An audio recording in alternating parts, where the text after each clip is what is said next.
the value of marriage is in money. Oh. It's like I will love you as long as You your give me pocket money. is fat. Pesa yangu unaona ninalipa Exactly. rent. Wewe yako. Mimi nalipa school fees. Yes. Yako inaendanga wapi madam? Yes.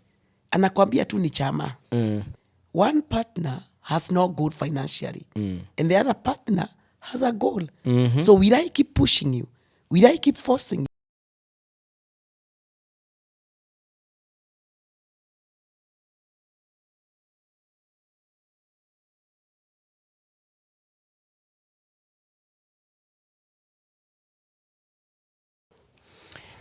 Yes. Pesa ndio sabuni ya roho. I'm telling you. Na doa bila pesa. Hey, sijui hata ninaingia kufanya nini huko. So I enter into marriage for management of money. And so manager, okay. if you cannot enter a house that has no oxygen because you suffocate, then bona niingie kwa doa. You have had such conversation where money is the real thing in marriage.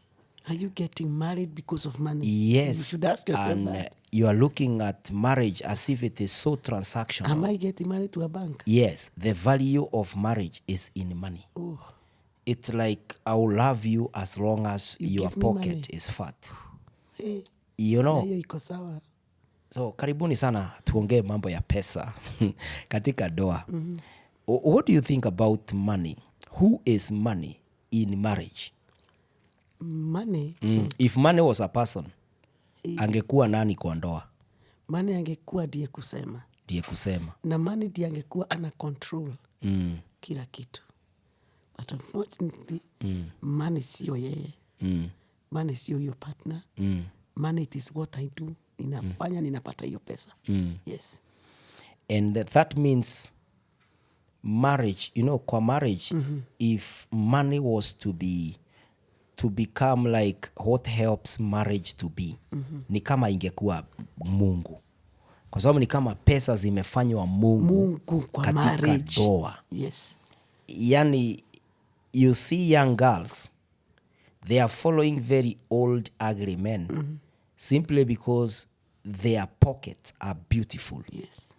Unakuta msichana amesoma, msichana hata amekuwa wa kanisa, but the moment money is flashed this way, ana suspend God, ana suspend masomo, ana suspend integrity, anafuata. Siku hizi nimeona hata wavulana, vijana. Yes. Unakuta mama, I think this is what they are calling 14 supu, 14 supu. Yes. Yani ni kama mama hata kama ni mzee namna gani. As long as akona hizi. Bora ako na hii sabuni, tutaoga, tutanawa, tutangara. Tutamfuata. And I think we need to demystify this kind of monster. King and monster. Yeah, that has attacked marriage and made marriage a business. It is so transactional. Exactly. Ni kama if you can't change this car, if we can't move to a 3-bedroom from a 1-bedroom, if we can't buy an apartment, if we cannot subscribe to a golf club. Yani ni kama if you can't do this, sasa wewe ni mwanaume wa saa gampi? You know, those are the questions that are there. Yes. But and you how? have come to realize that even there is infidelity Yes. in finances. Because you find one partner is doing his or her own investments without even the other knowing. So that's financial transparency. Yeah. Ebu tell us more about how to be transparent. You know, when money is concerned. Yeah, exactly. Yes. Being transparent is making sure that you are telling your partner even the financial struggles that you're having. Unamwambia kuna loan nilikuwa nimechukua. Mama yangu anakunywa dawa. Ama ni mimi nalipia my brother or my sister shule. You be open. You disclose. You disclose. Because the moment you are open, this questioning of unapelekanga pesa wapi? Yeah, unakuta wanaume wanauliza madam, pesa yangu unaona ninalipa rent. Wewe yako. Mimi nalipa school fees. Yes. Yako inaendanga wapi madam? Yes. Anakwambia tu ni chama. Chama. Na kiswali ni hiyo chama, yeye huwa anakula. Kwani haimachui? Exactly. That's the question. But you see, because there is no transparency. Yeah. Make your partner know, Yes. this is what I do with money. Even if you're not asking me to give me you my money, make sure that you are disclosing, this is what I do with the money. Because when you are open, this infidelity, this hiding, hautashikwa, there will be no push and pull. Because the moment you are not transparent, believe you me, you keep fighting. Utaishi kuulizwa maswali. Pesa unapelekanga wapi? Na unajua mwanaume atakwambia nini? Kwani pesa yako tu ni ya kuvaa? Kwani pesa yako tu ni ya kuenda salon? Yani you don't do anything, you don't contribute anything in this marriage. Na wakati mwingine the ladies are paid an amount ambayo hata mimi in my understanding I know hiyo salary unapata si ya kwenda tu salon. No. Pengine hizo G's unapewa pale, it is not even a quarter that would go to your outfit and whatever. Yes. Kwa hivyo hauwezi hide forever unaniambia ati unajua mimi niko na mambo mengi, naenda pedi, naenda mani, nafanya nini. I think we should understand that financial transparency will help us build a healthy marriage. Because a man, and I don't know, it's my view, you should allow your woman to do her own investment if she feels like. Kwa hivyo kama atataka kununua shamba, na atataka kununua Uber ama kuinvest in a certain thing, bora amekuambia. At the end of the day, wewe ni wangu, mimi ni wako, yote ni yetu. Exactly. And so the diversity, I should not see my wife as a threat. A threat. That if she is financially stable, she will assume my responsibility and leadership. Yes. I think we must grow up in our marriage and understand that it is not a difference. Yes. It is diversity. And it is for our good. Yes. Because if your woman is earning more than you, or she is doing well in her business, celebrate her. If your man is doing so well in the business, celebrate her, but not draining him or draining her. That because I'm earning more than you, now I'm carrying all the load of the responsibility in that house. It becomes hard and disconnect. And there will be no peace in that house, because what you are talking about, by the way, rather than you talking on the issues that can help you grow your marriage, imagine when you get to that house in the evening, what you're talking about is pesa, pesa, pesa, pesa. Up to when? Yeah, and I think up to when, it would call for financial goals. Yes. Like you sit down and determine, what do we want to do? To do short and long. You know, we have short-term goals and long-term goals. Yes. After there is transparency of our expenditure, the debts, the rent, and all of that, the responsibilities, then we should also have financial goals. What are we aiming to do?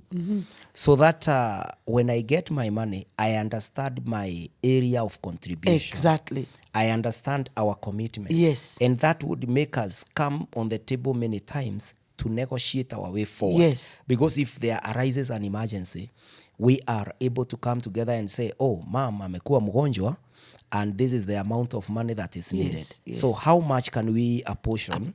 And given that we were committed on this area, so that you are able to keep running. Yes. But many times you would find that people have no goal. They don't have goal. They are not headed anywhere financially. And by the way, you can find that one partner has no goal financially, and the other partner has a goal. So will I keep pushing you? Will I keep forcing you? If I see you are not thinking, you are just saying, wacha tufanye kazi, pesa ikue mingi, I will see, we are not heading anywhere. So you find one partner has started lowering the goal all alone, because the other partner is not willing to come and work together with the other partner. And it is shocking that you would find that ladies mostly when they decide to do something. Yes. You see, for me, my philosophy of business, how I understand doing something, is that the moment you start a business or you start doing something, Yes. you open yourself and you get yourself ready for an opportunity. Yes. Na wakati mwingine unakuta maybe madam amefungua kabotique, all of a sudden kumekuwa na NGO ambayo inataka kununulia watoto nguo. Yes. Na wana contract the lady, all of a sudden unakuta small boutique imepewa tenda kubwa because the lady positioned herself to a position of opportunity. Yes. Na hapo ndio unakuta mwanaume anasema siku hizi una make a lot of money, Money. hata pengine ni wanaume wanakupatia, but it's because You possession. you did not sit down and say we have a goal. So Yes. that your wife can tell you, my goal this year Yes. is to set up Yes. a business, Yes. a boutique. I want to start a food outlet somewhere. I want to be doing a side hustle of this kind.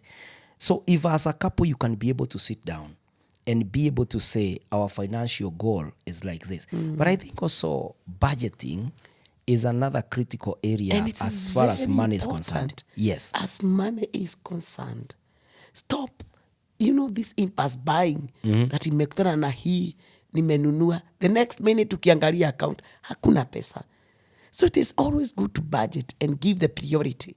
This is what you are supposed to do. This is what you are not supposed to do. Because when you budget, you will also be able to save. Because already you have financial goals there. So if you now you have majored on budgeting, that this is what we do, this time with this salary, with this money, you'll be able to save. And those conflicts of the issue of money in marriage, because it's our conflict, through that, it can be resolved. So it is always good as a couple sit, budget together. As you budget, it's good to share responsibility. We are living in days whereby tunasema mwanaume ni yeye kila kitu. But imagine you are earning even more than your husband. Does it mean I'm going to drain this man to make sure that he is at the corner? Hata hawezi nunua hata guo, hata hawezi badilisha hata kiatu, hata hawezi enda kufurahia na marafiki wake. It's also good to share responsibility. You help one another. Because you are in this marriage to stay. And you are in this marriage to work together, both of you. So you must stop impulse buying. Don't be buying anything that you think ukikutana na kitu umenunua na hikuwa kwa budget. And maybe that was not a priority. There was no food in the house. But you are coming here with a phone worth 50,000. And when you ask about food, pesa ya chakula, unasema nini? Hata wewe unafanyanga kazi. Another angle comes in. And so budgeting Yes. is when you sit down Yes. and you lay down, Yes. you list Yes. all the requirements, Requirements. any financial Yes. obligation, Yes. munaiweka chini. Kabisa. You are saying this is how much we earn. And there are things that you can't negotiate. But also, I also think that everything should be negotiated because you can't be paid 100,000 and you are living a house that you are paying 70,000. How will you manage 30,000? Yeah. You have bills inside there, you have children, you have yourself, Yes. the medication and all of that. And so I think for you to live in your means, you are required to negotiate your budget. Your budget. Actually, budget is a financial negotiation. Yeah, exactly. Don't go beyond it. Yes, don't live beyond your means. Allow yourself to operate Yes. in the perimeters, in the walls, the boundaries Yes. that you are earning from. And don't try to ape. Naona watu wengi, you keep copy pasting. Copy pasting. Ukiona fulani amebadilisha gari, hata wewe unataka hiyo gari uibadilishe. Kabisa. Ukiona fulani amehama nyumba hii, unataka unasema kuhama. au unataka ile neighborhood. Ukiona fulani ameanza hii biashara na wewe unaenda kuchukua loan uanze the same business. I think that it's a high time that we think money and we think with a mentality that money should not come to control you. You should always remain in charge of money. You know what the Bible says? The Bible says in the book of Timothy that we should not be lovers of money, because love of money is the root of all evil. And that all evil, it is the evil that even affecting marriage, because you love money. In fact, the Bible asks us to love our wives. The same word, love God with all your heart, is the same word used to love your wife. And it is the same word that is used that you should not love money. So when a person loves money, when your attitude, your thoughts, your efforts, your life, it's all about money. Even your God is all about money. I will love God because I have money. I will serve because I have God for money. My friend, utafika mahali una pesa yote lakini huna mke. Una pesa yote na huna bwana. Una pesa yote huna watoto. Because at the expense ya watoto, ya mume, ya mke, uliendea pesa. Na unakuta watu hata even they have no time at home because they are looking for money. Very busy. I wish that we would not ignore money. But also we should not abscond our duties.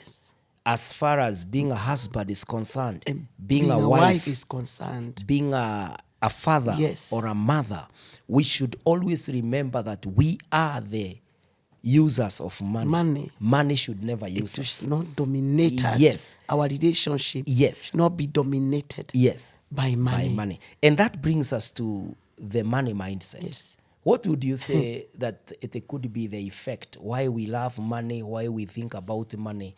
What about money mindset? Money mindset. It's first of all. One is about there is one partner who is a spender. There is another one who is a saver. You must understand that. Also the background, how you are brought up.